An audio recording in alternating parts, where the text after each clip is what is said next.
What's happening, everybody? I just picked this up today. This is an Emerson Kool, obviously, Dynamic series. And I cleaned it up pretty good. The paint on it was pretty bad. This is like the perfect example of how a perfect restoration should go as far as you're trying to fix one up. When, like I said, it looks pretty good. It's a one drain hole, 2 vent model. Let's see. It's a 27,000 BTUs. You see the data tag there. It's actually in pretty good shape. I'm going to tape up the logo on the top. It has a little bit of a molded plug disease going on. Big 30 amp plug. I was hoping it'd have a big AH, but it has a rotary compressor. It's in pretty decent shape overall. It's relatively clean yet as well. Trying to. That's not what I'm clicking on. I'm clicking in the middle. The thing's pissing me off.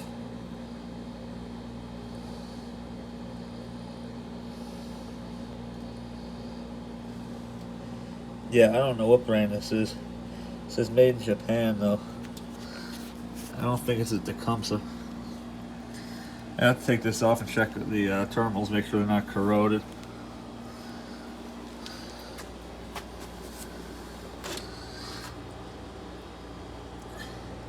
This one did not have an EQK tag on it, so I attached one to the mesh grill on the back.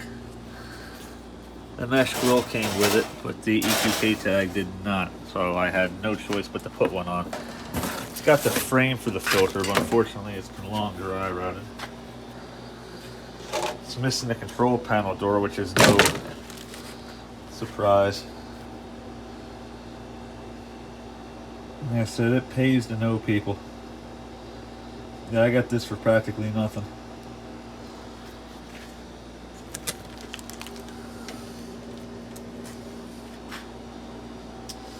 So yeah, I just got back from Lowe's too. I'm gonna put, yeah, those are actually Days filters, but I bought one too. I gotta go into the truck and bring it in yet. So yeah, that's pretty much where they go. I got my chocolate one running a little bit. Still got that full juice yet, I'm pretty sure. It's blowing good.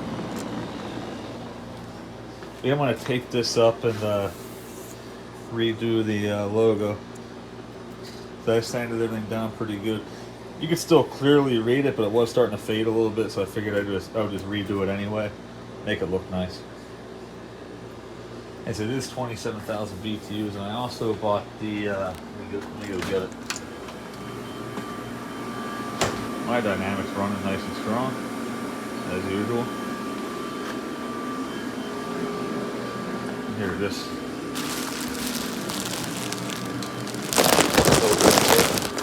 Look at that, cut the size. I stopped using the white nylon. I like the white nylon one because they look nice and they're easy to use. But these are hands down the best. Even the regular black foam ones that are they're very good too, but they let stuff go through. These things here, nothing really gets past these.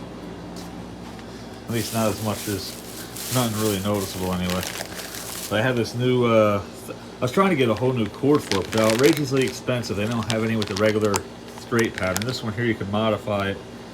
This is like a universal 30 amp plug kit.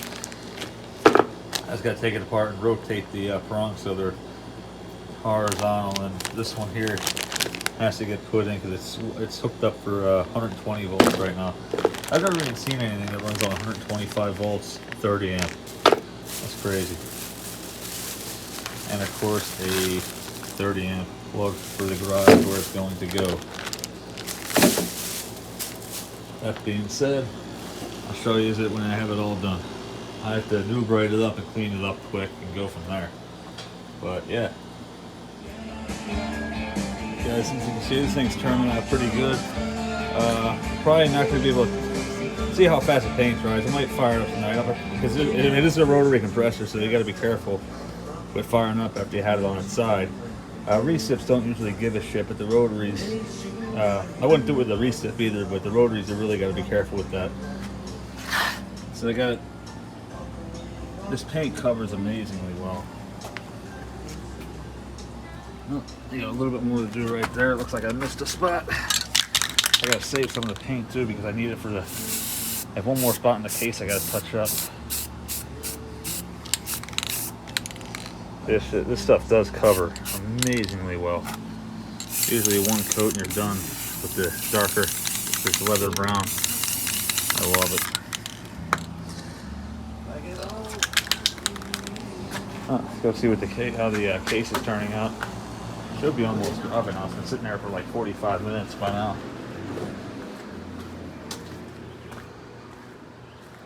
Yeah. Looks good. I don't think it's dry yet, but as you can see, it's definitely a major improvement over what it was. I tip it over and do the front of it as soon as I get a chance. As soon as I feel like it's dry enough to do so, I will. Is it still tacky yet? I'm wrapping stuff up with this Emerson here. It's pretty much got a little bit of water on it. That's okay. It's dry. That's from me moving it. As you can tell, it's all crappy out right now. So yeah, we're gonna put this decal on.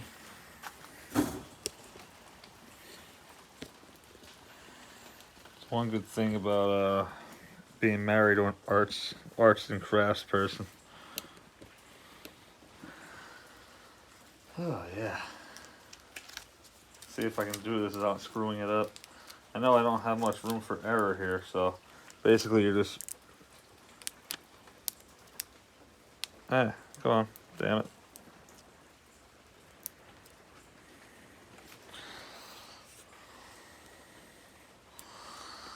There you go.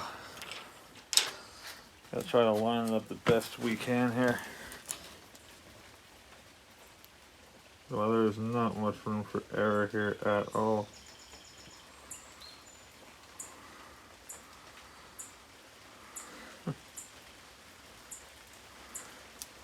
That is wicked though. And again, I measured the tag. It's 15 inches by 3/4. So I set the font on the computer to just under 3/4 inches tall and just under 15 inches wide.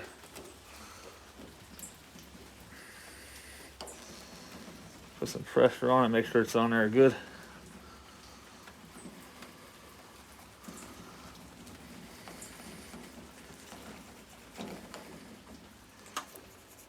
Got the font pretty close to original. You would never be able to tell.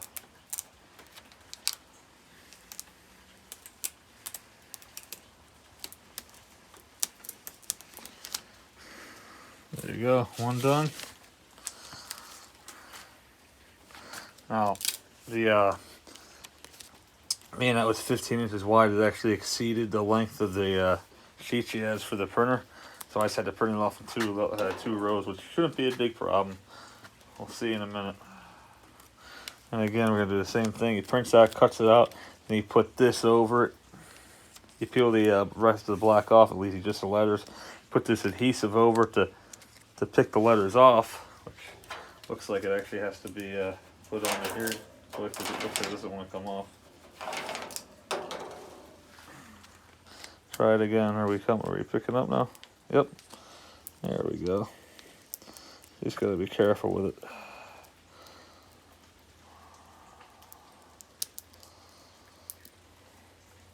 The L. Oh, there we go. We got it.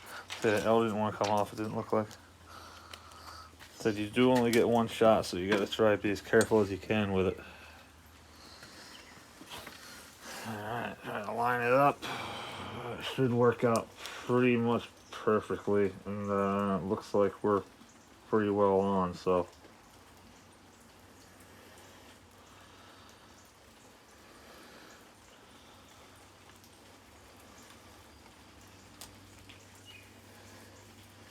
Tell me that couldn't pass for factory.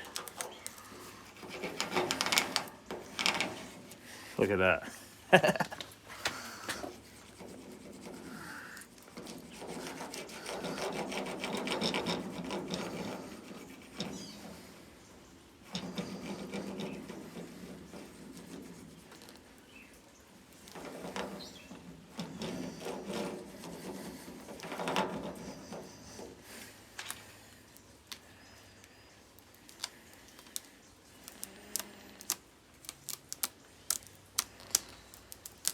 Kind of makes me want to redo the logo on mine, on my wall.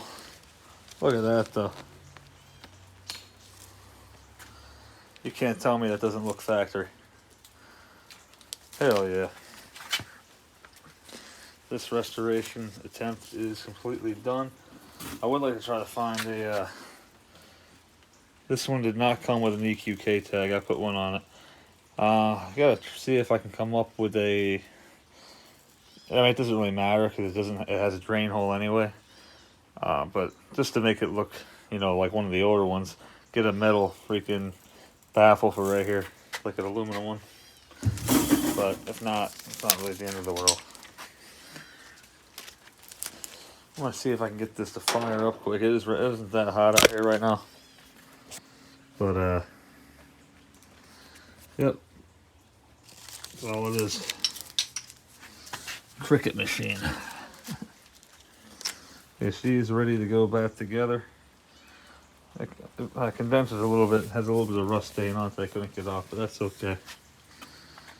The paint job came out freaking perfect. That big ass rotary compressor. I did take the plate off. The terminals all look perfect on it. These were actually rubbing through a little bit. There's no leak though. It has a full charge. I put some duct seal on, try to keep it separated the best I can. I'm gonna try to fire it up quick, just for the hell of it. Got a big 30 amp lug on it that I replaced because the old one was molded and melted.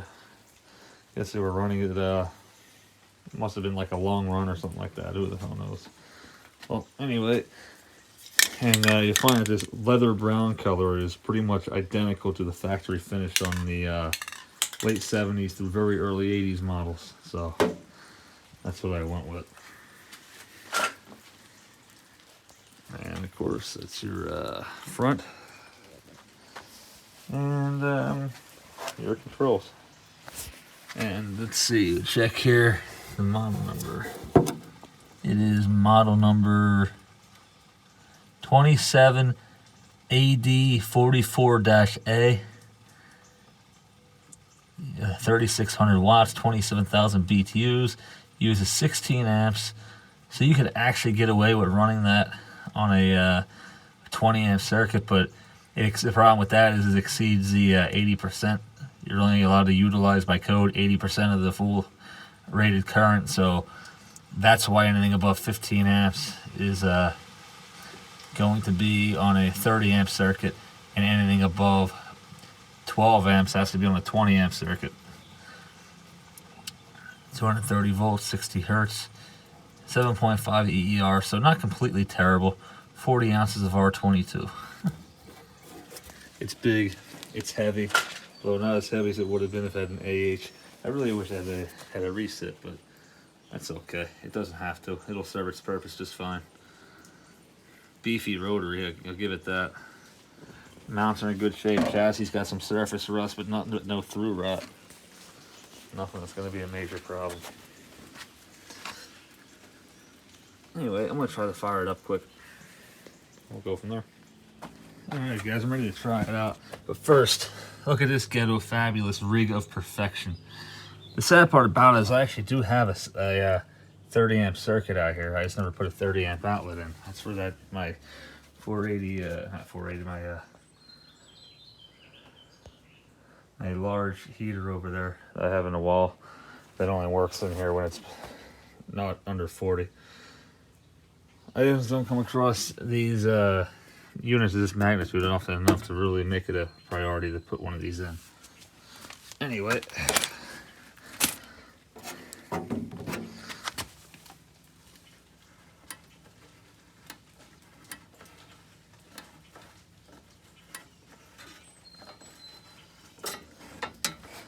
hopefully it'll be warmer. It'll be warm enough to kick on. Might not be though. I think it will. Let's try it. Take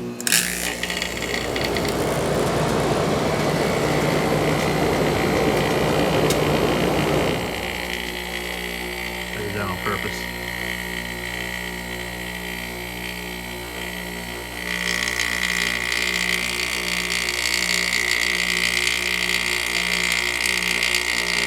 it does sound nice and angry like a rotary should.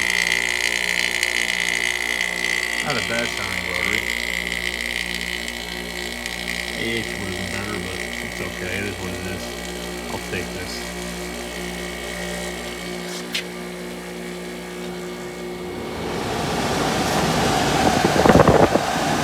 It's not very quiet. I think it's 1,000 RPMs even on low.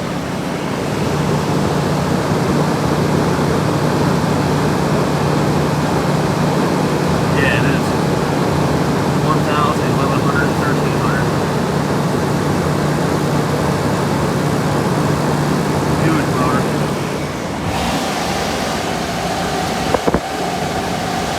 Oh, it's really cold though.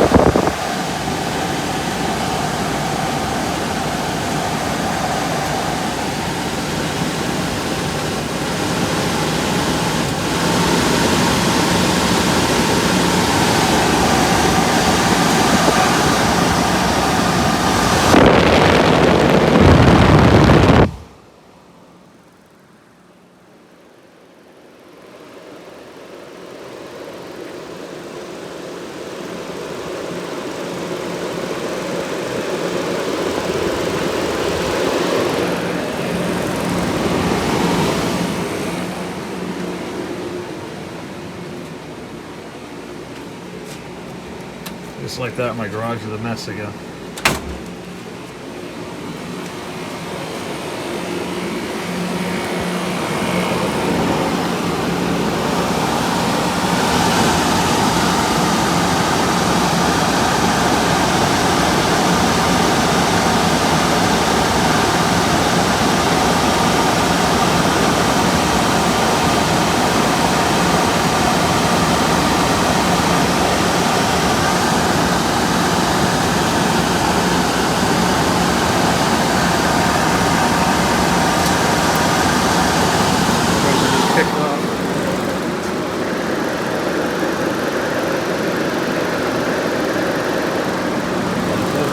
It's not that hot out here. It's only 58 outside.